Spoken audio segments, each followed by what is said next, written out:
Hi friends, प्रगति पथ campus YouTube channel में आप सभी का स्वागत है। आज हम आप लोगों को पोल साइंस से जो है पंचशील के सिद्धांतों के बारे में बताने जा रहे हैं। वैसे देखिए कि पंचशील के जो है सिद्धांत जो है 5 वो सिद्धांत था। ये प्रकार का समझौता, पंचशील समझौता जो हुआ था भारत और जो है चीन के बीच में हुआ था। ये समझौता हुआ था आपको ये शांति व्यवस्था स्थापित करने के लिए, जिसमें कि ये समझौता 1954 ईस्वी में हुआ था। तो ये इसके 5 सिद्धांत जो थे वो कौन कौन है उसके बारे में हम बतलाने जा रहे हैं। जैसे इसका जो है आपका पंचशील का जो पहला सिद्धांत है वो है एक दूसरे के प्रदेश पर जो है आक्रमण नहीं करना। यानी कि दोनों देश जो है भारत और चीन ये क्या करेंगे, एक दूसरे का जो भी प्रदेश है, ना तो भारत जो है आक्रमण करेगा चीन के क्षेत्र में और ना ही जो है चीन भारत के क्षेत्र पर आक्रमण करेगा। यही जो है एक दूसरे के प्रदेश पर आक्रमण नहीं करने का समझौता किया गया था। ये पहला जो है समझौता है, यानी पहला सिद्धांत मान लीजिए। पंचशील का जो सिद्धांत पहला यही था। दूसरा सिद्धांत था कि एक दूसरे के आंतरिक मामले में हस्तक्षेप नहीं करना। जहां तक देखिए आंतरिक जो मामला है, आंतरिक मामला का जो बात आता है वो साफ है कि किसी के भी जनरली गांव में भी तो आपको कहीं पर भी देखा जाता होगा कि 2 व्यक्ति का जो आंतरिक मामला होता है उसमें किसी को हस्तक्षेप करने के लिए नहीं कहा जाता, क्योंकि किसी के भी आंतरिक जो मामला उसमें हस्तक्षेप नहीं ही करना चाहिए।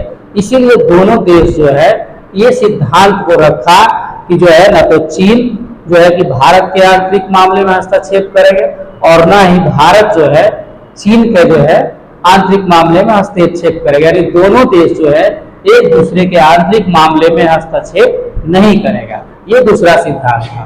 तीसरा सिद्धांत है कि शांतिपूर्ण सह अस्तित्व का सिद्धांत है। ये शांतिपूर्ण का मतलब है कि जो भी लड़ाई झगड़े ये सब का वातावरण नहीं करना, शांतिपूर्ण ढंग से सह अस्तित्व, सह मतलब साथ होकर के जो है शांतिपूर्ण वातावरण को बनाए रखना है। दोनों देश भारत और चीन दोनों देश जो है सह अस्तित्व के माध्यम से दोनों देश साथ होकर के शांतिपूर्ण जो है वातावरण बनाएगा।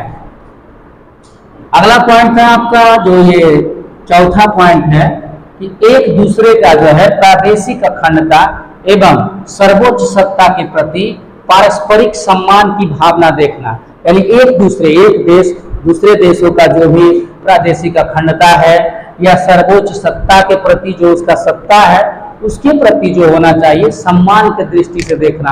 भारत भी चीन को जो है सम्मान के दृष्टि से देखे, चीन भी भारत को सम्मान के दृष्टि से देखे। ये दृष्टिकोण जो है दिखाया गया था। वो भी प्रादेशिक अखंडता में जो अखंडता है प्रदेश का वो जो है बनाए रखना है, उसमें हम जो है सम्मान की दृष्टि से देखेंगे। और सर्वोच्च सत्ता के प्रति जो जिसका भी सत्ता हो, हालांकि जो वही होता है कि मतलब सम्मान का दृष्टि नहीं देखते हैं, हम एक दूसरे को जो है ना नीचा दिखाने के चक्कर में रहते हैं। यही से तो जो है शांति स्थापित नहीं हो पाता।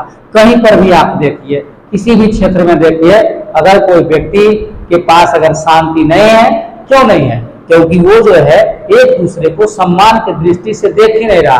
कोई भी आज हम जो काम अगर कर रहे हैं हो सकता है दूसरे लोग हमको जो है सम्मान की दृष्टि से ना देखें। हम जो है कि कोई और मेरा ही काम अगर कर रहा है तो हम उसको कोई सम्मान की दृष्टि से ना देखें। ये जो स्वरूप होता है इससे आपको शांति स्थापित नहीं होता है। हमको जो है जो दूसरा हो या हम हो, हमको भी कोई भी सम्मान की दृष्टि से देखे और हम भी दूसरों को सम्मान की दृष्टि से देखे, तब जो है शांतिपूर्ण वातावरण बना हुआ रहता है। और समझौता क्या होता है? जो समझौता होता है, समझौता का मतलब यही होता है कि उसमें शांति वातावरण आए। समझौता इसलिए किया जाता है कि थोड़ा बहुत अगर ऊंच नीच भी हुआ है उसको जो है आप मेल मिलाप से चलिए, ये समझौता होता है। इसमें वही जो है ना एक दूसरे का जो है प्रादेशिक अखंडता या सर्वोच्च सत्ता के प्रति जो है सम्मान का भावना रखना है। और पांचवा जो आपका रहा समानता और पारस्परिक लाभ का सिद्धांत के आधार पर जो है मैत्रीपूर्ण जो है संबंधों की स्थापना करना है।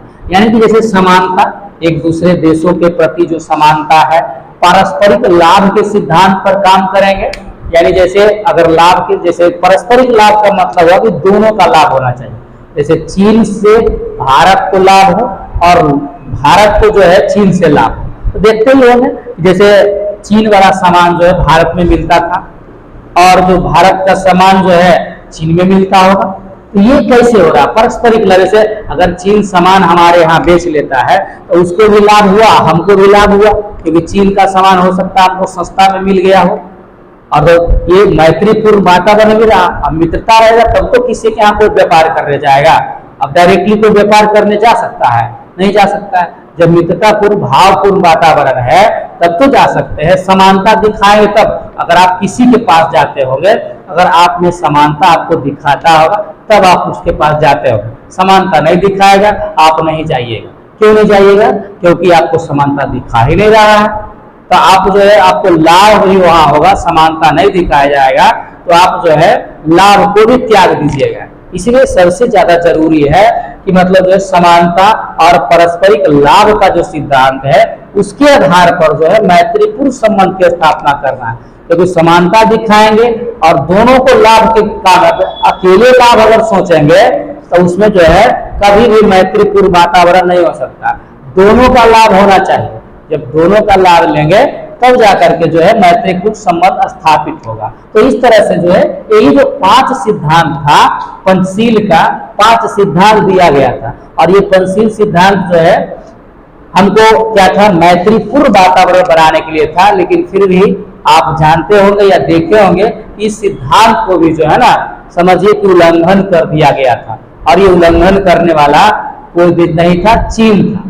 चीन जो है पंचशील सिद्धांत का उल्लंघन किया और उल्लंघन करके जो है भारत पर आक्रमण किया था। वही जो है उल्लंघन करने वाला देश वही चीन ही है। हालांकि दोनों के बीच शांति समझौता ये हुआ था शांतिपूर्ण वातावरण बनाने के लिए। ठीक है।